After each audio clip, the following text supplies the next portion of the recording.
all to the second half of the second day of our international conference Unnati, Wealth in Health. I, Harshita, And I, Anubhav. welcome you once again. Our guest is Mr. Radheshyam Das, President ISKCON Pune, President of Pune branch of ISKCON, with a community of over 5,000 members, currently about to open a new Vedic Cultural Center in February 2013. Director of Vedic Voices for Inspiration Culture Education that offers training programs for character build-up of youth and has branches of all the prominent IITs, NITs and engineering colleges across India. It has over 2,000 youth committed to leading a life of purity, simplicity, character, ideal behavior, and trained to take up leadership right from their college days. He holds an M.Tech from IIT Bombay and has been a top ranker during his college. After working with CECRI as a senior research and as a mechanical engineer at Thermax and Mathur and Platt companies for a few years, he decided to join the Celibate Order as a youth mentor and corporate advisor. He offers several non-sectarian attitude-building seminars for leaders on managing and balancing one's emotions and lifestyles, such as stress management, art of self-management, anger management, time management, and etc. in colleges and companies for youth, managers, as well as leaders. These seminars are based on timeless universal principles from wisdom literatures like Chanakya Niti, Panchatantra, Mahabharat, and etc., offering simple and practical tips for effective living. His various books includes his 5-volume series on spirituality for modern youth, consisting of Discover Yourself, Your Best Friend, etc., is a scientific and logical presentation of Vedic scriptures for clarifying the typical doubts of modern youth. His 5-volume series on Essence of Bhagavad Gita is an internationally used series of 5 courses in reaching out the message of Gita to the educated class of people. ISKCON conferred upon him the Global Excellency Award for the year 2004 for teaching Gita in a systematic and scientific manner for the modern youth, and Jiva Goswami Award in 2006 for his valuable contribution to innovative youth preaching. I would now request our chairman, Sir, Mr. Sukhdev Sharma, to felicitate Radheshyam, sir.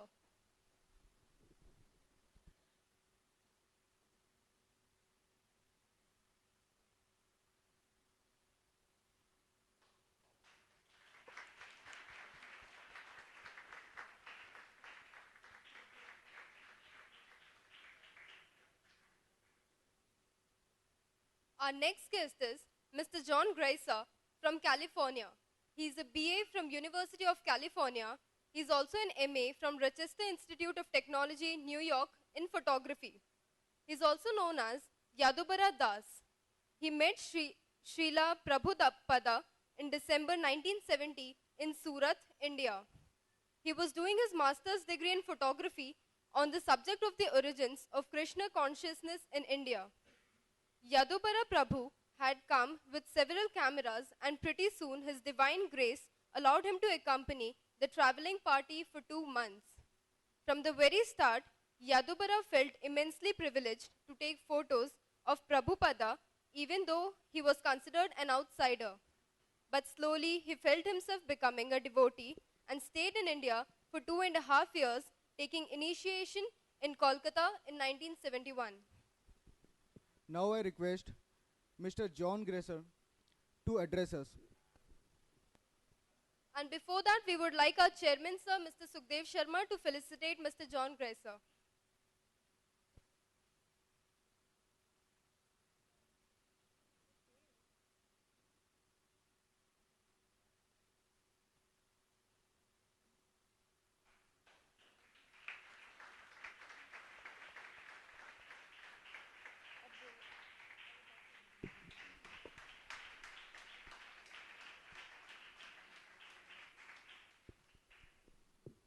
Now I request Mr. John Gracer to address us.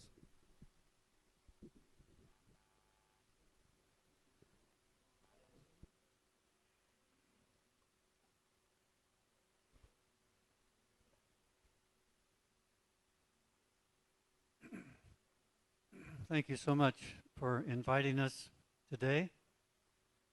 I feel very privileged to be here.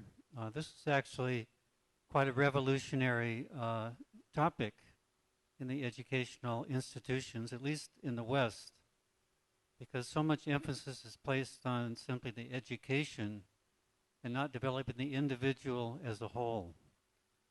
So myself, I wasn't looking for spiritual life. I was doing an assignment back in 1970, the summer, and I was asked to cover the Hare Krishna movement in New York. So I did that, and the first time I went to the temple, I was quite attracted to the philosophy, to the food, to the kindness of the devotees. So that was Prabhupada's creation in the West, is to develop temples, develop devotees, and purify their hearts. Back in those days, many of us were seeking a better life than just materialism. We wanted something higher. We didn't know what exactly that was. But Prabhupada came at a very opportune time when many, many people were seeking a better life than just materialism. And he actually came with the Maha Mantra. That was his main way of spreading Krishna consciousness. And the first devotees who met him, most of them met him when he was chanting Hare Krishna in a New York park. He came with no money, practically. He didn't know many people. He tried to preach in middle-class America for about a month in Pennsylvania. That did not, people didn't really know what to make of Swamiji at that time. But he went to New York, and he went to the Lower East Side, where there were many young seekers. And he simply sat down and chanted in the park, Tompkins Square Park. And by that purifying sound vibration, so many people came. So later on, after Radheshyam Prabhu speaks, we're going to be chanting. I'll be leading us in the kirtan. Actually, kirtan has become very, very popular in the West. There are many concerts with just kirtan. And people are even paying to go to these concerts to participate in kirtan. So actually, Prabhupada brought the Maha Mantra to the West, and he freely distributed it. There was no price to pay. And it's quite amazing for me to think back then how the movement would be today. It's beyond my imagination, actually, to see what Prabhupada has started. It will definitely go around the world, and it has already. Even China, even in Russia, we have temples, followers. So these principles are very important to follow. We follow 4 principles: no eating meat, fish, or eggs, no illicit sex outside, only in marriage, no outside relationships, no gambling, and no intoxication. Actually, intoxication is so widespread these days. And it actually produces quite a selfish mentality. The purpose of intoxication, people are trying to become happy. So they go for intoxication, but actually it produces the opposite result we've seen. So you're very fortunate to have leaders that are interested in developing the students as a whole, to develop their character. And we're very, very happy to be here. Thank you very much. Hare Krishna.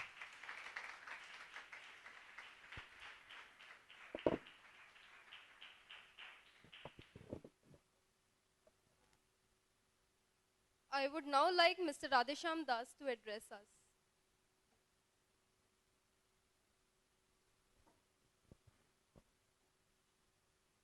हरे कृष्ण। ओम अज्ञानतिमिरान्धस्य ज्ञानाञ्जनशलाकया चक्षुः येन तस्मै श्रीगुरवे नमः. First of all, I would like to offer my namaskar to my spiritual master who brought me out of the region of darkness by lighting my heart with the torchlight of knowledge. Respected teachers and the organizers and all of you friends, I'm very happy to be here this afternoon, and I would first of all like to congratulate the authorities of the college for putting up such a wonderful program which is very timely in your life. Just last few days I have been going to many companies for doing stress management seminars for the top class managers who are 15, 20 years old in their jobs. I was doing a seminar for the Idea Mobile company, just 12 top managers sitting in a circle for a stress management seminar.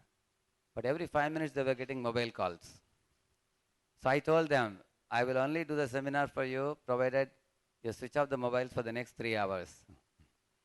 So life becomes extremely fast-paced as you move from your college to the company. Although you will be given a very fat salary to fill up your pocket, it will not fill your hearts unless you know the values of life. So I appreciate your authorities of the college who have taught it in a very timely way and organizing this 3-day wonderful program for health. One time, my spiritual master, his holiness Radhanath Swami, was traveling in a plane, and Menaka Gandhi was also traveling by the same plane. So when they got off the plane, she asked a question to him, Swamiji, what are you doing for the environment of the world? Because you are all Swamijis. Now you may be sitting and doing bhajan. What are you doing for the world? So my spiritual master told her, you are working for the external environment and we are working for the internal environment. He said, unless you make your heart clean, you cannot make this world clean outside.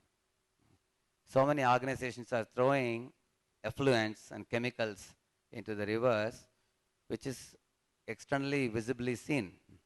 But they do so because of an exploitative mentality in their hearts.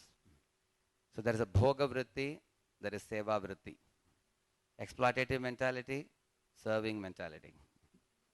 So there are 4 types of thoughts: positive thoughts, negative thoughts, necessary thoughts, and wasteful thoughts.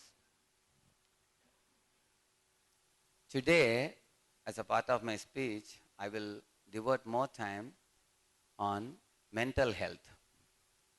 Because mental health has a direct relationship with physical health also.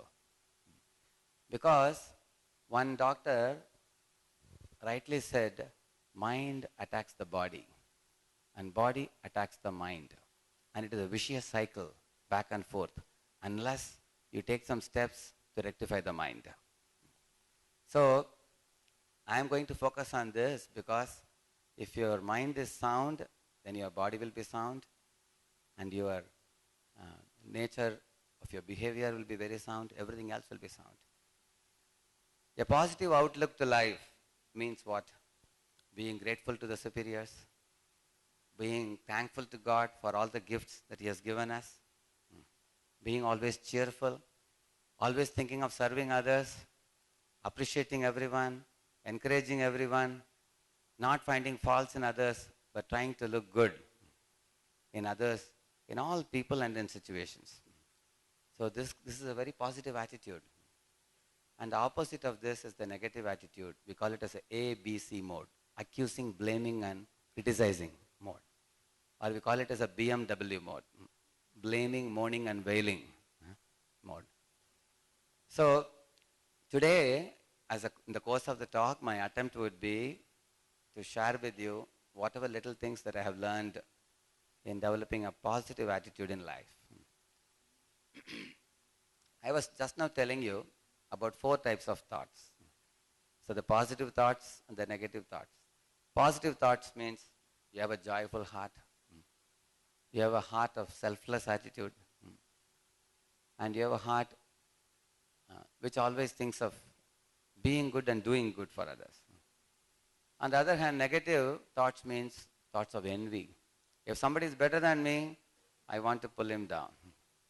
If somebody is inferior to me, I want to ridicule. You see? This is unhealthy comparison. You see? Healthy comparison means if somebody is better than me, let me learn from them. If somebody is inferior to me, let me help them.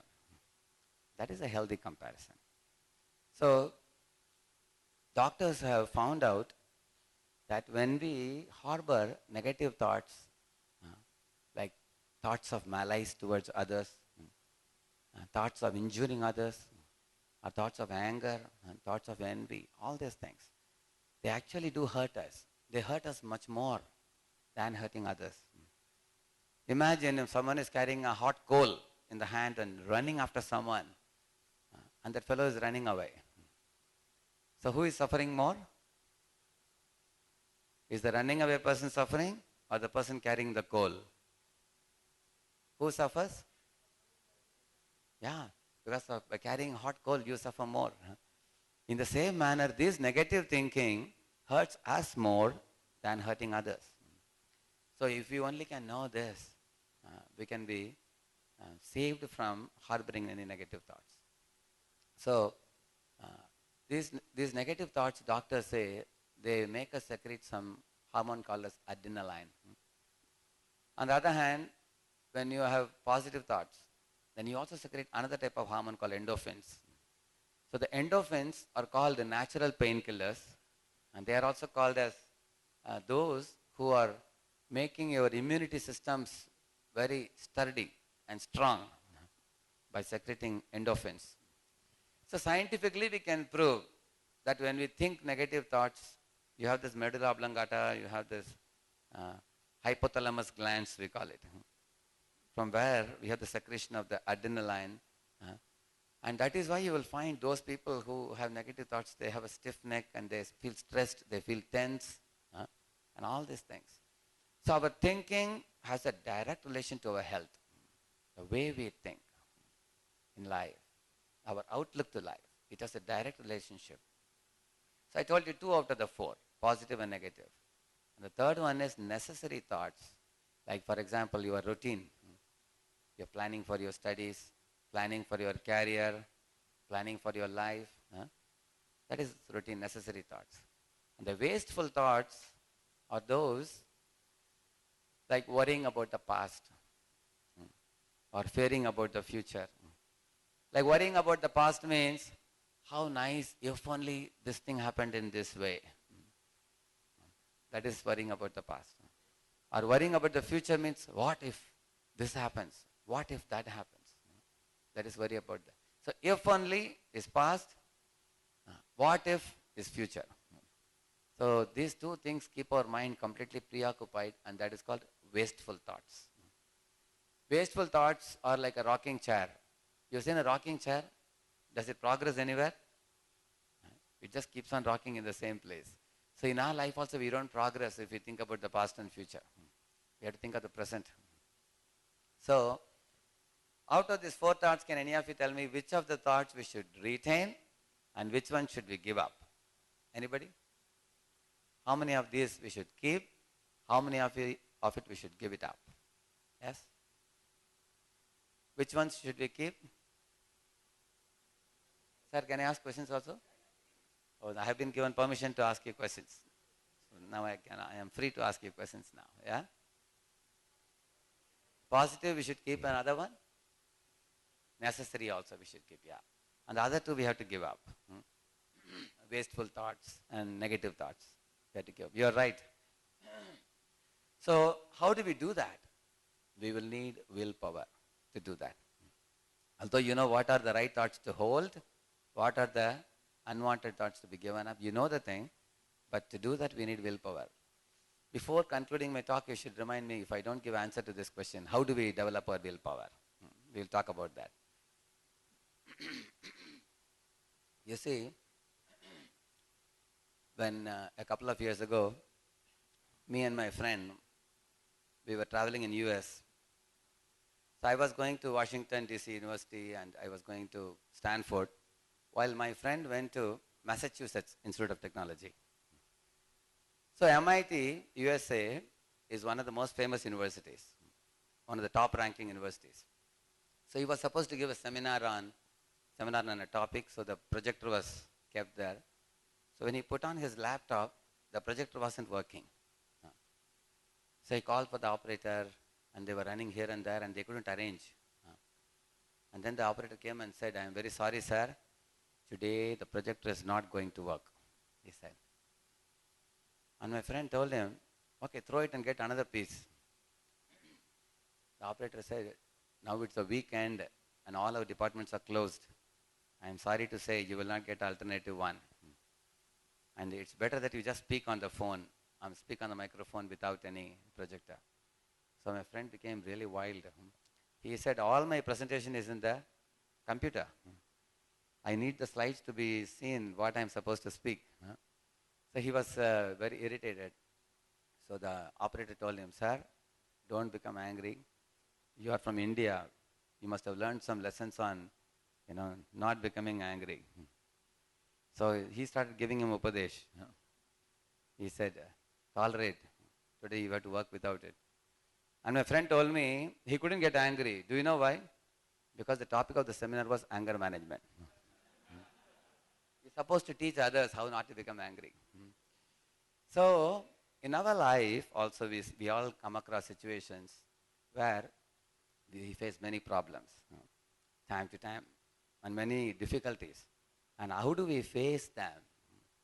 When we come face to face with them, how do we tackle them? Very first thing I can say, in general, we should have a positive attitude in life, in all walks of life. For example, somebody may take a rose plant and say, "Oh, here is a beautiful rose in a thorny plant." You may say like that. Or you can say, "Hey, here is a thorny bush along with a small rose also." Is it not true? So it all depends on how you see life. Do you see life as a blessing of God with varieties of happinesses and sufferings all arranged in your life? And everything is meant to teach us some good lessons. Nothing is there in our life just like that. It's arranged by God. So the next few minutes I would like to speak on when we face problems in life, how should we see them?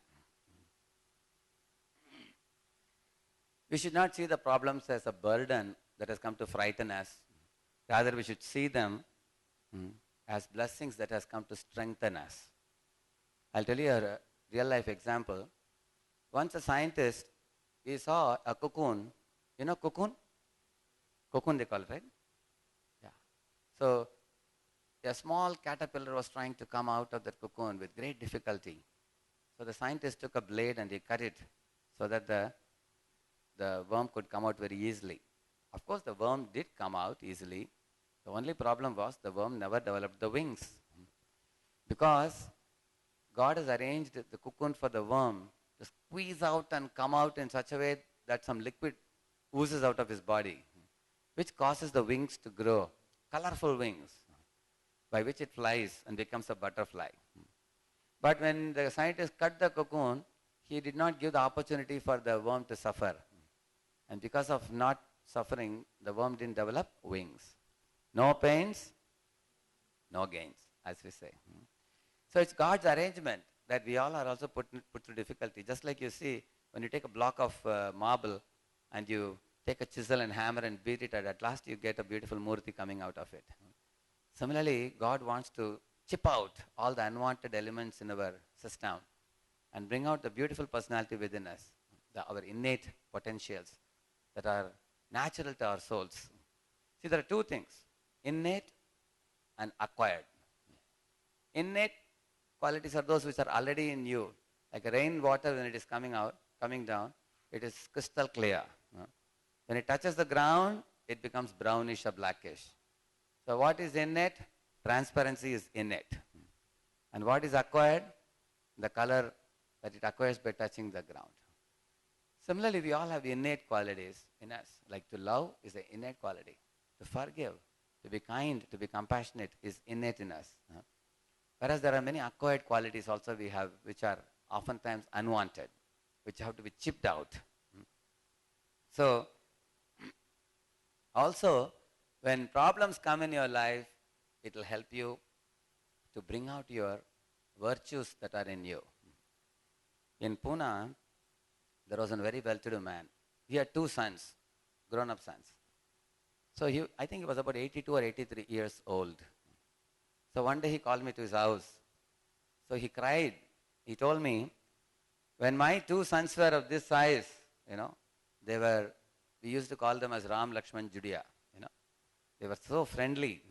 But as they grew up, and when they got married, now they have children, now I'm going to divide my property. And he said, they are fighting like a cat and rat. Last 1 week, I lost my sleep. I don't know how to settle. Both my sons want all my properties in the city, Pune city. And none of them want the property in the village. I don't know what to do. They are fighting for the same thing. So then he told me to give a lecture to them. You know what I spoke about? I spoke to them about Bharat Milap. You heard of Bharat Milap in Ramayana? How Bharat, the brother of Ram, went to the jungle to invite Lord Ram to come back and become the king. And in turn, Ram told whom to become the king? He told Bharat to become the king. And there was a competition between the 2 brothers, Ram and Bharat. What type of competition was it? Can any of you say? You know about this? Was it a cutthroat competition between Ram and Bharat for the seat? What type of competition was it? Any of you know? Anybody? What was the competition between Ram and Bharat? Was it competition who will become the king? No? Then what was the competition?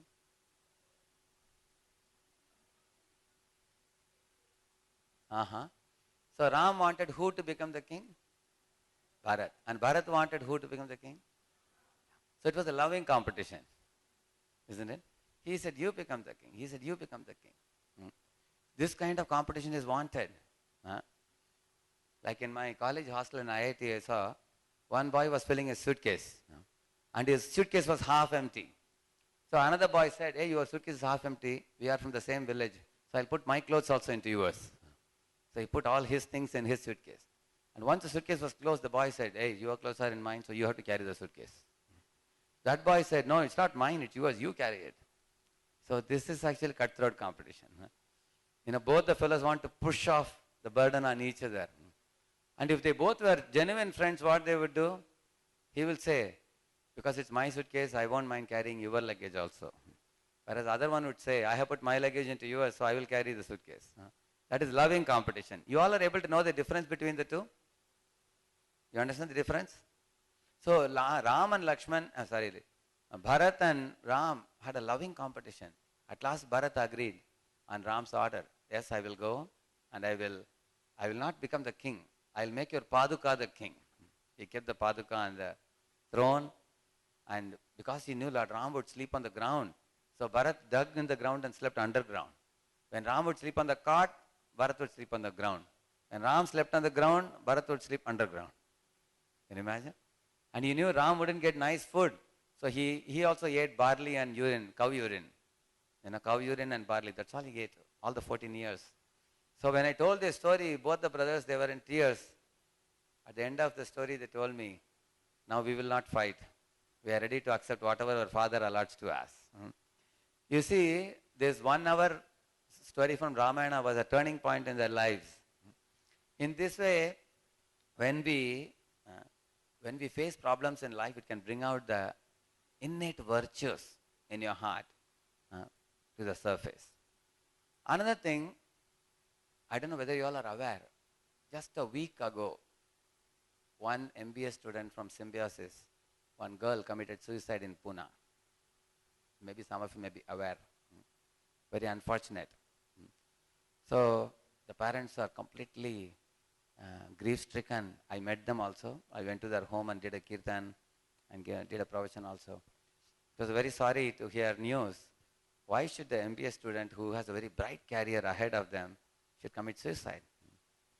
So the reason they said was there was some kind of competition for job, she wanted the particular job and it was taken away by someone else, which is likely to happen in this world, you see. Sometimes you win, sometimes somebody else wins, always. But it's very unfortunate that one goes to the extent of committing suicide. That means one is unable to face failure with courage. This is very important to teach our students. I heard one Winston Churchill's very interesting statement. Winston Churchill says, it takes courage to stand up on the stage and speak. It equally takes the same courage to sit down and hear. So all of you are also courageous because you are sitting patiently and hearing a long-wounded lecture. Huh? So it takes a lot of courage, and 3 full days you are ready to sit and hear. So congratulations to all of you also. Similarly, it takes courage to climb up on the number one, and get a gold medal in a sports game. But when failures come, do we have the courage to face it with sobriety? That's the real question. So in life, sometimes there'll be ups, sometimes there'll be downs. We have to be willing to face all kinds of adversities in life. But one thing can be assured, God will never give you a test which is beyond you. Like when I was in my 8th standard, the mathematics appeared difficult at the beginning, it became easy by the time I completed 8th standard. Then 8th standard holidays, I saw the 9th standard book. It appeared a little difficult. But once I went to 9th standard, it became very easy. You all have this experience? So when I was in my 10th standard, I saw the 11th standard book. It was saying, delta x tending to 0, triple integral, the elongated s. I was wondering, what is this? Looking like a camel's head, Huh? It was a new thing. I've never seen this kind of elongated summation form. But when I went to 11th standard, it became very easy. So God will never give you a problem that you cannot solve in life. Actually, if we take His help, life becomes very easy for us. Surely, the tests are not given by God to fail us so that He can clap hands and laugh at us. That is not the goal. All of you think for a moment, are your teachers giving you a test to see you failing? Do they want to ridicule you? Do they want to see you thrown out of the college? Your teacher wants to see you grow through the tests. That is the purpose. God also wants to see us growing in our maturity by facing the problems. Another beautiful thing with this world is the problems are not permanent. Problems agama, apayino, anityaha, tam stitikshasva bharata. Krishna is telling in Bhagavad Gita, Arjuna, the problems in your life, they come, they stay for a while, and they go away. Just like the seasons come and go away. You don't have to worry about them. They will come to pass. If there is some difficulty, wait for some time, it will go away. After the dark night, there is always sun rising in the morning. Is it not? So Krishna says, don't worry, learn to tolerate them patiently. We need patience. So I heard an interesting story. A king asked for the best gift from his citizens, which he would like to reward. Many people came and gave many gifts to the king. Somebody gave the best of the cloth. Somebody gave, best of the things they had. But king ultimately rewarded one person who brought him a gold ring in which it was engraved, this too shall come to pass. That was written. What is it? This too shall come to pass. Now what is so special about this statement? The king liked it very much. Do you know why? One day the king had conquered a big kingdom and he was in very great happiness and he was becoming very arrogant and proud. And then when he looked at the ring, it said, this too shall come to pass. That means your success also may come to pass. Don't be too proud. One day all this kingdom will be taken away from you. You will go bare hands. Then his pride became diminished by that. Another day, the king was in a very morose mood. Sometimes we are also in low spirits. Mood out. People say, in India they call it mood out. So he was in a mood out situation. So when he looked at his ring, this too shall come to pass. He was very happy because this mood out, I will not be mood out always. This mood out situation will be gone. Again, I'll be happy. So in this way, the problems of this world are not permanent for you. They come, they stay for a while, and they go away. Learn to tolerate them. Yeah. And also, the fate, oftentimes people talk about good luck and bad luck in life. There is something called fate, and there is also free will. Consider a cow tied to a pole. The cow has free will within that radius to graze and eat the grass and all that. And the cow has the fate, which means the cow cannot go beyond that radius. Is it not? So that is the fate of the cow. Now God has also given you some fate. What do you call as fate? Certain things you don't like in your life. All of you sitting here, think about students who are more intelligent than you. And you will also see students who are less intelligent than you. You will have. There are students sitting here who are more wealthier than you. There are some who are less wealthier than you. There are others who are more handsome than you. There are some who are less handsome than you. You will always see that in life. So, every one of you is given your quota by God, which is just fit for you to learn very good lessons in life. If the cow becomes a good cow, then the radius of the rope will be increased. That means free will be increased. But if the farmer is coming to see the cow and the cow is doing like this, sometimes you've seen the cow, then the radius will be reduced. Fate will be increased more. Similarly, you break God's laws, what will happen? Our restriction, fate will be increased more. You follow His laws properly, then more freedom. So our free will is increased to the degree it's very easy to understand this. Another little example. You see a boy, once a father called his son and he made him sit on his lap and showed his whole estate outside. He said, "My estate is worth about 50 crores, my son, and I am going to write it in your name." "Really, father? All this 50 crores worth estate in my name?" He said, "You are my only son. What else will I do? I am going to write it off in your name." Son was very happy. And every day the father was giving him 5 rupees, like a pocket money. So the boy would go. And after some time, the father came to know his son has started smoking nowadays. Father became angry. He cut his pocket money. He said, "No pocket money anymore for you now." So the son rebelled against the father. He said, "Papa, you said you'll give me 50 crores worth property. I can't trust you. Today you are not even giving me 5 rupees per day. You are going to give me 50 crores worth property. I think you're telling me good stories," he said. And the father said, "My son, because I want to give you 50 crore worth property, that is why I'm not giving you 5 rupees now," he said. Son said, "What does it mean?" Father said, "If you smoke like this, you will die before me. Then how will I be able to write 50 crores in your name? So I want to see you saved. I want to see you alive after me so I can write it in your name." Similarly, in our life also, sometimes according to our good luck or bad luck or fate, certain things are restricted for us, which we should know it's for our own good. And my last point is, when problems come, if you are alone, then you are likely to succumb to something like what this girl did, committing suicide. Imagine there is a big thunderbolt coming from the sky, cloud. If somebody is walking on the road, if it comes on that person's head, he is burnt into ashes. Is it not? On the other hand, if the thunderbolt is received in a lightning receiver, which is oftentimes kept in the top of some big houses, then the lightning receiver can receive it and send it to the bhumi, and the person's life is saved. So God is like a lightning receiver. He can take any amount of tensions from your life. In fact, real intelligence is you hand over your tension to Him and you take His happiness to you. That is real intelligence. You will see in the cover page of Bhagavad Gita, you will see Arjuna is sitting in the chariot and Krishna is riding the chariot. It has a very great significance, this picture. It has a very great lesson to be learned.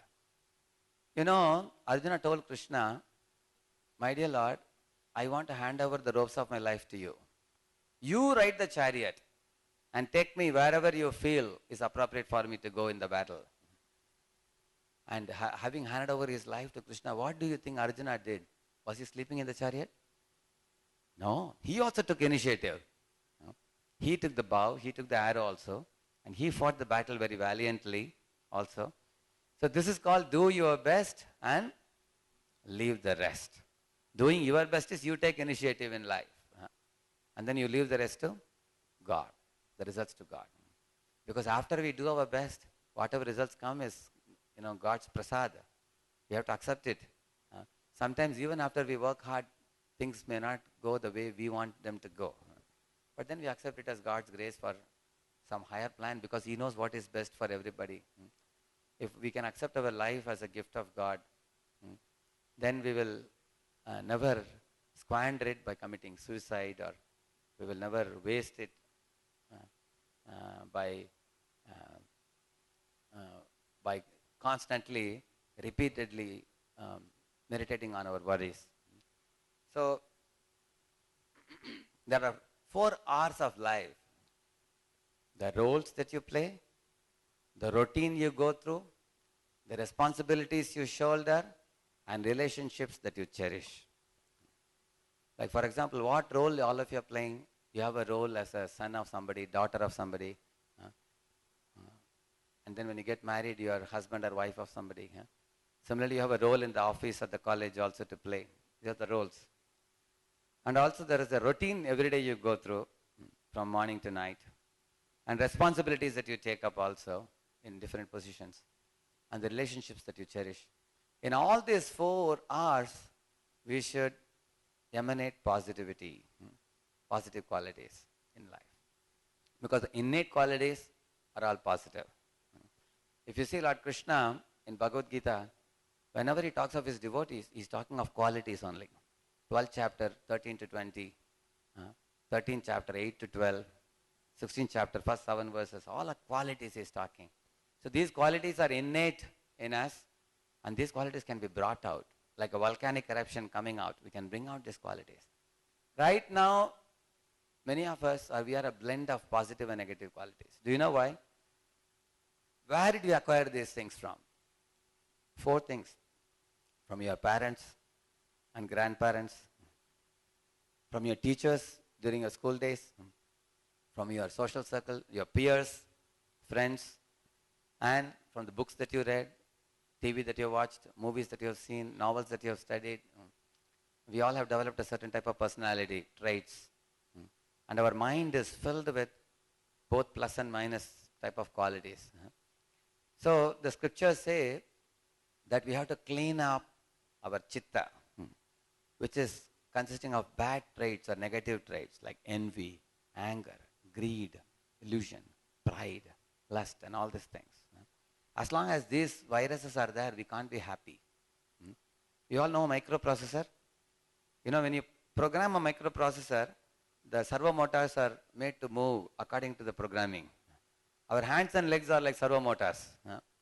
And then whatever program you give in the mind, that accordingly our hands, legs behave. It's called a GIGO principle. Good in, good out. Garbage in, garbage out. You see? So, how do we cleanse the heart? There are various ways. One of the ways will be shown by Jadwar Prabhu now. A very beautiful, melodious, devotional music. He is a very good player in piano, harmonium, and he will sing. So by hearing the sound vibration, which is a holy sound, and by repeating it, and by regularly hearing it, it acts like a virus scanner and remover. It scans the dirty things in our heart and it removes it. And you may ask, what is the proof? And the proof is when Swami Prabhupada went to America, there were many hippies living in Bowery. So Swami Prabhupada gave the same thing to them, same treatment he gave them, and they all became pure at heart. Those who were eating cow flesh, they stopped eating even onion and garlic now. Those who are always drinking rum and all types of beer and liquor and everything, they have even stopped drinking coffee and tea now. Yeah, they have become purified completely.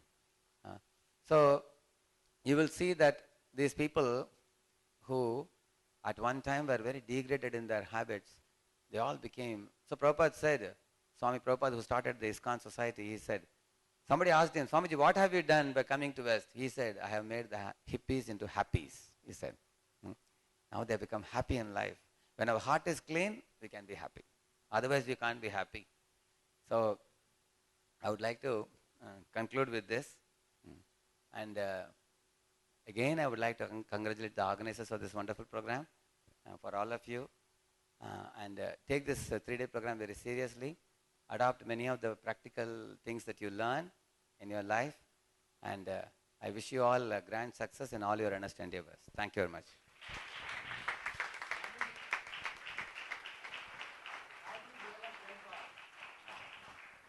He reminded me of the question which I said, how do you develop the willpower? I told you that I'll answer it. I'll tell you. You see, our intelligence has two functions, determination and discrimination. What are the two qualities of intelligence? Determination and discrimination. With these two things, our intelligence can make decisions, while the mind is subordinate to the intelligence. See, the mind has impurity. Our senses have impurity, but the intelligence has the determination and discrimination, and the willpower resides in the intelligence. With that willpower, we can subdue the mind and subdue the senses. For example, say I have to cross the road and go to the college so that I will punctually reach the college. The mind is saying, run across the road now and reach the college. But the intelligence says, hey, wait a minute. There are so many cars and buses going so fast. If you run to cross the road, you may never reach the other side of the road. You may face an accident. Wait a minute. Let the signal drop and then you can move. So intelligence offers proper guidance, while the mind always is like a child, naughty child, misguiding us. So the intelligence has the willpower. And how do we develop the willpower? So there are two ways to develop willpower. One way is we have to increase our discrimination by studying the wisdom literatures, like Bhagavad Gita, Bible or Quran. These are not just religious scriptures. They also have many valuable tips for us to lead a pure life. So our determination to stick to the pure platform comes from study of wisdom literatures. Even Chanakya Niti or Subhashitams or Mahabharata, Ramayana, Panchatantra, all these things teach us very nice things. So many a times we don't have the wisdom. In the modern times, we are very busy with our material science. So we should devote some time to study those literatures. That's one thing. That gives you discrimination. And we do mantra meditation. We chant on the mala. Hare Krishna, Krishna Krishna, Hare Hare. Hare Rama, Rama Rama, Hare Hare. Hare Krishna, Krishna Krishna, Hare Hare. Hare Rama, Rama Rama, Hare Hare. So this is called a japam, we call it. And kirtanam is the one which he will show. Both is japam and kirtan, they also build willpower. They cleanse the impurities in our mind. How it is, it's a spiritual method. You do it and see it for yourself. There are also other methods people do, like meditation and Omkar and other things. Dhyana yogis, Ashtanga yogis do. And people also chant other mantras like Om Namo Bhagavate Vasudevaya. Like Christians chant Hail Mary. Buddhists chant Namo Abhida Butsu. They also have. Muslims also do namaz. So the prayer to God, especially carrying the holy names of God. In a repeated fashion when we do, it will cleanse our mind and increase our determination and willpower. Thank you very much.